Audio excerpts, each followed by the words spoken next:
जय जगदम्बा, हर हर महादेव। यदि आप भी चाहते हैं कि आपके थोड़े से प्रयास से माँ भगवती की असीम अनुकंपा आपको प्राप्त हो, तो आप माँ को अर्पित करें कुछ भोग पदार्थ और माँ की असीम अनुकंपा पाएँ। जी हाँ, इन छोटे छोटे उपायों से माँ की असीम अनुकंपा प्राप्त हो सकती है। तो आइए जानते हैं वह भोग पदार्थ कौन से हैं। तो श्रीमद् देवी भागवत महापुराण के अष्टम स्कंद के 24वें अध्याय में जो भोग पदार्थ वर्णित हैं वह कुछ इस प्रकार है कि आपको प्रतिपदा तिथि यानी नवरात्रि के पहले दिन से लेकर आने वाली पूर्णिमा तक माँ को कुछ भोग अर्पित करने हैं। और वह भोग है, प्रतिपदा तिथि का जो भोग है वह है घी, देसी घी। यदि माँ को देसी घी का भोग लगाए तो ऐसा करने वाला व्यक्ति सदा निरोगी रहता है। द्वितीया तिथि को शर्करा यानी शक्कर या मिश्री का भोग लगाए, ऐसा करने वाला मनुष्य सदा दीर्घजीवी रहता है। तृतीया तिथि को भगवती का पूजन कर्म में उन्हें दूध का भोग लगाएं, ऐसा करने पर सभी दुखों का नाश हो जाता है। चतुर्थी तिथि के दिन मालपुए का भोग देवी को अर्पण करें, ऐसा करने पर मनुष्य के सभी विघ्न बाधाओं का नाश होता है। पंचमी तिथि को माँ जगदम्बा को केले का भोग लगाएं, ऐसा करने पर उत्तम बुद्धि प्राप्त होकर मनुष्य बुद्धिमान बन जाता है।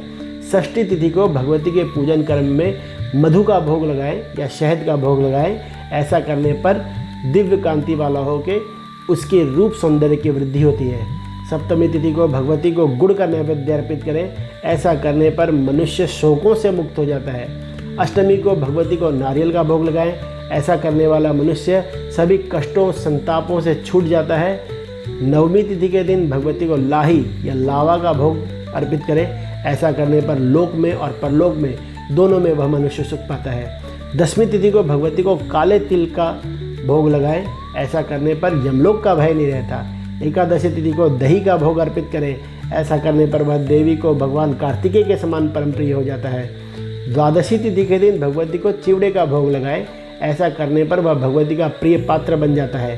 त्रयोदशी को भगवती को चने का भोग लगाएं, ऐसा करने पर प्रजाओं और संतानों से सदा संपन्न रहता है वह व्यक्ति। चतुर्दशी तिथि के दिन भगवती को सत्तू का भोग लगाएं, ऐसा करने पर वह व्यक्ति भगवान शंकर का प्रिय हो जाता है। और पूर्णिमा तिथि को भगवती को खीर का भोग लगाएं, ऐसा करने पर वह अपने पितरों का उद्धार कर देता है।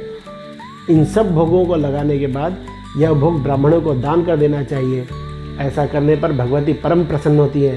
तो आइए हम और आप भी भगवती की प्रसन्नता के लिए भगवती को इन सब भोगों को अर्पण करें और साथ ही साथ ऐसी जानकारी और भी प्राप्त करने के लिए चैनल को सपोर्ट करें, लाइक और सब्सक्राइब करें। जय जगदम्बा, हर हर महादेव।